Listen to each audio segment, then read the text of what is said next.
Boniface Byanyima lives in the suburb of Mbarara town in a village called Ruti. The home is located a few kilometers from Mbarara High School, where President Yoweri Museveni went for early secondary education before joining in Ntare School. I took my family to Kasese. We took him there. He was always with us. And even when he went to Ntare and to Dar es Salaam, he would always regard this home as his home. It's at this home that the young Museveni spent most of his holidays while still a student at Mbarara High. One of Mzee Byanyima's daughters, Winnie Byanyima, was a close Museveni confidant in the 5-year Bush War he led from 1981 to 1986.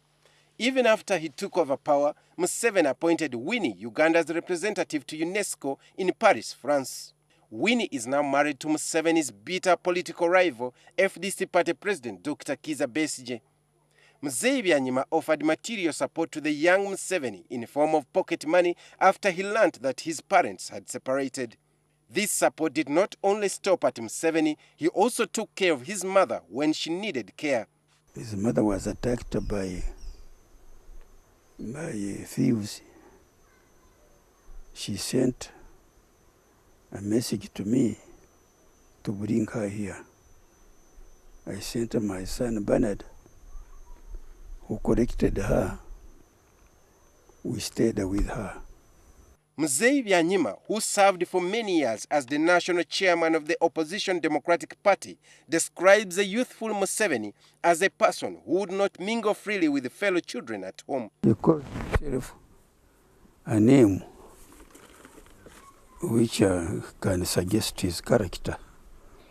He was always calling himself Tobhaburwa. Is he calling himself Tobhaburwa now? Or he has dropped it? As a youth, he was a loner. He was Tobhaburwa. He's still a loner and Tobhaburwa. When you hear him talk, he's a leader of government now.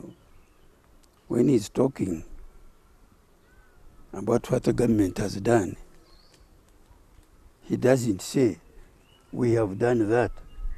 He says, "I have done that." The old man remembers that Museveni read a lot of communist books and espoused the communist ideology. Because as far as I remember, he was always talking of communism and expressing communism ideas and slogans.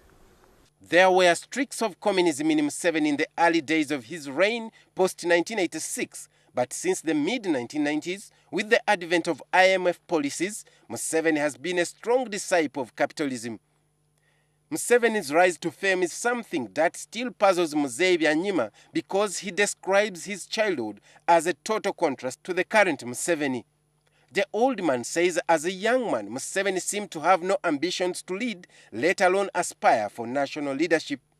Because leadership could be in being selected as a leader of students, a prefect, house leader. He was not that type. A loner can't be that. Mzee Byanyima says he's not responsible for inspiring Museveni to join politics because he was elusive and had to trust.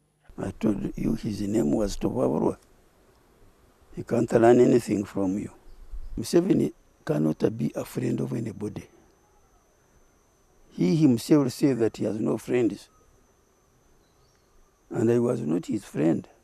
And as President Museveni prepares to swear in for another 5-year term, Mzee Boniface Byanyima's advice to him is to consider resigning and also amend the constitution to restore the term limits for president. I think the best thing for him, if he loves his country and if he loves his family, he should resign. Me, when you say people gave him,